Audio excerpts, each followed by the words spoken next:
To the third video of expatriates repatriation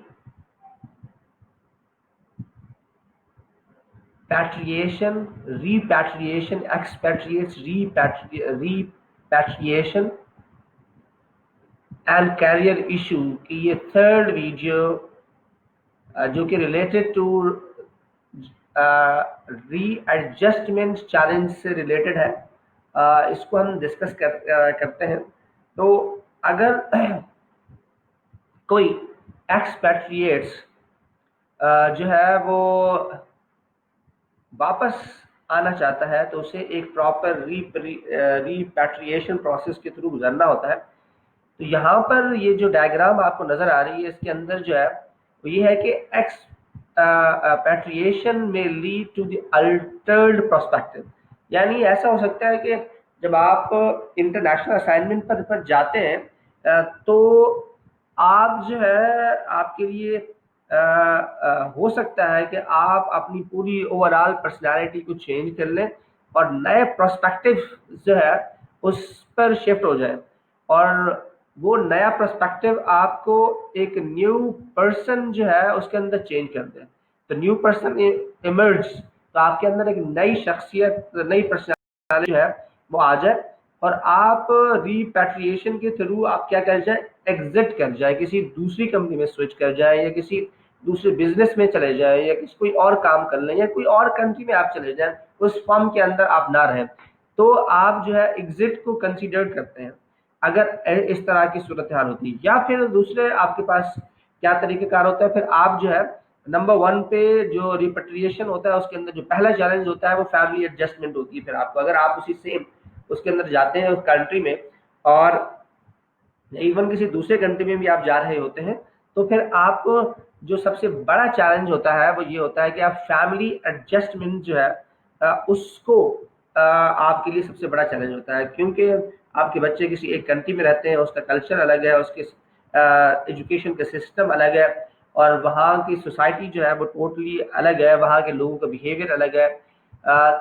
ये सारी चीज़ें जब आप वहाँ रहते हैं तो आपके बच्चे उस कल्चर में एडजस्ट हो जाते हैं। अब आपकी जो ओवरऑल फैमिली है वो जब किसी दूसरे कंट्री में जाते हैं तो वहाँ जाकर एडजस्टमेंट जो है उस फैमिली के लिए जो है वो मुश्किल हो जाती है। तो अब उस एडजस्टमेंट के अंदर जाकर उस फैमिली को एडजस्ट करना, उस कल्चर के अंदर जाकर this is also a challenge. तो उसके लिए जो एक्सपेट्रिएट्स होते हैं उन्हें तैयारी करनी होती है कि वो किस तरह अपनी फैमिली को जाकर एडजस्ट करेंगे, या अगर वो एग्जिट कर रहे हैं किसी दूसरी कंपनी में जा रहे हैं तो वहां पर क्या चैलेंजेस होंगे और किस तरह वहां जाकर उस कंपनी के अंदर सरवाइव करेंगे, या कोई नया बिजनेस कर रहे हैं तो उसके अंदर किस तरह वो सरवाइव करेंगे या उसे कैसे इम्प्रूव करेंगे। इसी तरह कंपनी जो है वो होम कंट्री के सोसाइटल चेंजेस होती है। तो जब आप होम कंट्री में वापस जा रहे होते हैं तो उसकी जैसे कि मैंने डिस्कस किया है कि आपके बच्चे जो है वो किसी एक ऐसे कंट्री में थे जहाँ का बिल्कुल टोटली कल्चर अलग था, और अब आप वापस अपनी कंट्री में आ रहे हैं, पाकिस्तान में आप वापस आ रहे हैं। अब यूएसए में आप काम कर रहे हैं तो यूएसए से डायरेक्ट आप पाकिस्तान में वापस आ रहे हैं। तो आपके जो बच्चे हैं जो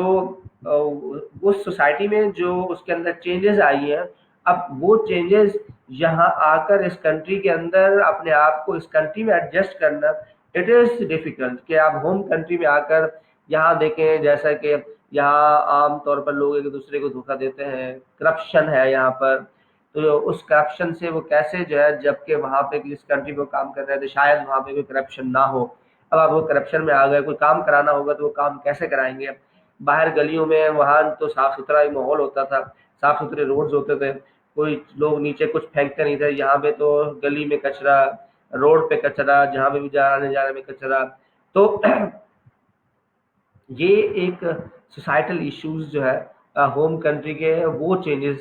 चेंज होंगे। उन इश्यूज को कैसे हैंडल करेंगे, that is also very difficult. तो कंपनी चेंजेस जो है,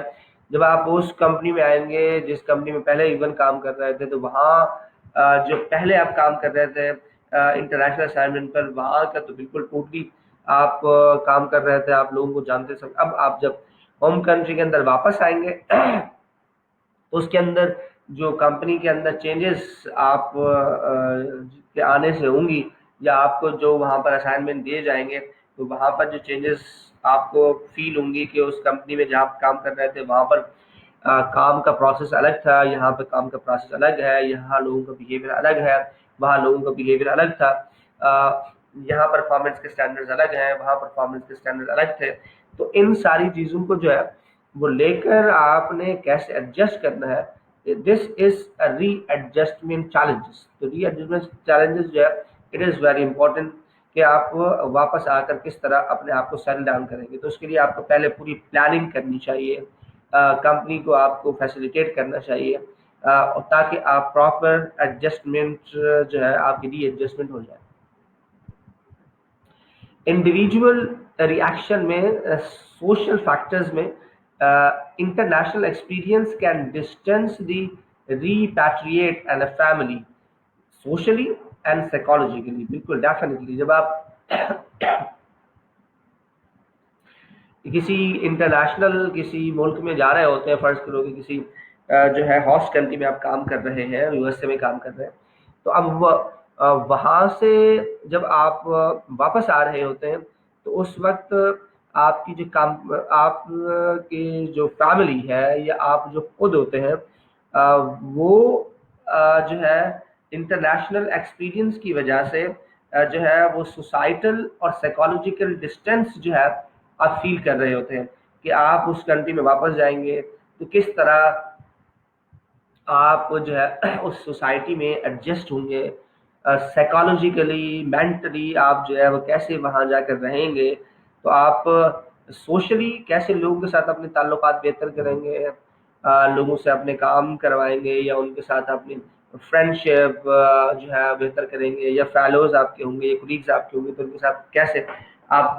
सोशली आप इंटरेक्ट करेंगे, कितना डिफिकल्टीज होंगी। इसी तरह साइकोलॉजिकली आप ज़हन में सोच रहे होते हैं कि पता नहीं मैं वहाँ जाऊँगा तो मैं एडजस्ट हो पाता हूँ, रह पाता हूँ, नहीं रह पाता। जो लोग हैं वहाँ पर वो कैसे रिएक्ट करेंगे, जो सोसाइटी है वो कैसे रिएक्ट करेगी, मैं उस सोसाइटी में एडजस्ट कर पाता हूँ, नहीं कर पाता। तो that is the psychological issue. तो हो सकता है सोशली आप एडजस्ट कर भी लें, लेकिन आप पहले डेफिनेटली जब आ रहे होते हैं तो साइकोलॉजिकली आप डिस्टर्ब होते हैं कि पता नहीं मेरे साथ वहाँ जाकर क्या होगा। नेक्स्ट पॉइंट है each family member under going readjustment. हाँ डेफिनेटली। तो जब आप रीएडजस्टमेंट की तरफ जा रहे होते हैं तो सिर्फ आप इंडिविजुअल एक्सपेट्रिएट्स जो होता है वो नहीं, बल्कि उसकी पूरी फैमिली जो होती है वो उस पूरे रीएडजस्टमेंट के प्रोसेस से गुजरती है। तो उस पूरे रीएडजस्टमेंट प्रोसेस से उन तमाम लोगों को वो परेशानियां होती हैं रीएडजस्टमेंट की, एडजस्टमेंट की, सोशल एडजस्टमेंट और साइकोलॉजिकल एडजस्टमेंट की, जो कि बाकी एक्सपेट्रिएट्स को होती है। फोर्थ पॉइंट है री establishing social networks can be difficult. Definitely जिस कंपनी में आप काम कर रहे हो तो इतना आपको टाइम लगता है, इतना अर्सा लगता है अपनी सोशल नेटवर्किंग को बनाने में। अब एक नए कंट्री में आए हैं, फिर एक नए सिरे से आपको काम करना होता है, आप नई सोशल नेटवर्किंग जो आप क्रिएट करते हैं, it's take a lot of time and lot of efforts. तो वो एक reestablishing the social networks, ये it can be very difficult. Effects on the partner के डेफिनेटली, अगर कोई आपका पार्टनर है, जो आपकी वाइफ है या आपका हस्बैंड है जो कि काम करता है वो भी तो अब उसका जब आप एक इंटरनेशनल असाइनमेंट पर जाएंगे और वो उसको उसके करियर पर एक मसला होगा, फिर वहां जाकर वो अगर कोई करियर स्टार्ट करते हैं तो फिर आप वापस आ रहे हैं तो फिर आपके करियर एडजस्टमेंट में प्रॉब्लम, तो सिर्फ आपको नहीं बल्कि आपका जो पार्टनर है उसका भी करियर जो है वो इफेक्ट होता है जब आप इंटरनेशनल असाइनमेंट पर जा रहे होते हैं। तो इंटरनेशनल असाइनमेंट पर जाने जाने के लिए ये सारे इश्यूज होते हैं, ये सोशल फैक्टर्स होते हैं जो कि आपको हेजिटेट कर रहे होते हैं इंटरनेशनल असाइनमेंट पर जाने के लिए, या फिर आप जब वापस आ रहे होते हैं रिपैट्रिएशन के प्रोसेस में, तो ये सारे इश्यूज जो है वो आपको हैंडल करने होते हैं। मल्टीनेशनल रिस्पॉन्सेस जो है वो किस तरह होते हैं, तो staff availability how repatriation is handled is critical. तो जो रिपैट्रिएशन जो उसको जो हैंडल करना होता है ये बहुत ही ज़्यादा मुश्किल होता है मल्टीनेशनल रिस्पॉन्स के लिए। अगर स्टाफ ऑलरेडी वहाँ पे काम कर रहा है, उसकी अवेलेबिलिटी है, फिर आप जो रिपैट्रिएशन से लोग आ रहे हैं उनको हैंडल करना है, उनको असाइनमेंट्स देने हैं। तो it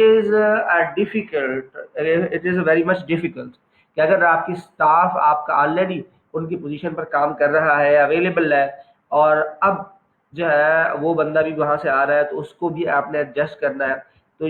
this is a very important challenge, very significant challenge for the company कि अवेलेबल स्टाफ जो है उसको क्या आप निकाल देंगे या उसको कहीं और रिलोकेट करेंगे, क्या तरीक़ेकार होगा, किस तरह आप इसे लेके चलेंगे। ये वो वैसे आमतौर पर उन कंपनीज़ का मसला होता है जो कि इंटरनेशनल असाइनमेंट पर भेजने से पहले कोई प्लान जो है वो नहीं करती है। तो प्लान करने के लिए ज़रूरी है कि आपको ये जो है सबसे पहले इस चीज़ को देखना होगा।